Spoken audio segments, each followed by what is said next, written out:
చేపలకు వెళ్ళిన వ్యక్తి ఏం తీసుకెళ్తాడో తెలుసా? వల తీసుకెళ్తాడు, లేదా గాలం తీసుకొని వెళ్తాడు, వేస్తాడు. ఊరికే వెయ్యడు, ఎర్రబెడతాడు. ఎర్రబెడితేనే కదా నువ్వు వచ్చి పడేది. మరి ఎర్రబెడితేనే కదా చేప వచ్చి గుచ్చుకొని పోయేది. గుండెల్లో గుచ్చుకొని పోయి నువ్వు లాగితే ప్రాణం పోతుందండి. అలా పట్టేస్తాడు ఒక వేటగాడు చేపల జాలరి.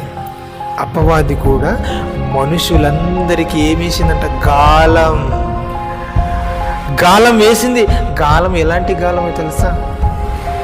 పాపం అనే గాలం, ఒక వ్యభిచారం అనే గాలం, మోహపు చూపనే కాలం, డబ్బు మమకారమైన కాలం, లోకములో ఉన్న సుఖభోగాలకు మరిగిన కాలం. వీటన్నిటి నీకు ఏదైతే ఇష్టం ఉందో అవి వాడు ఖచ్చితంగా నీ ముందు గాలం వేస్తాడు.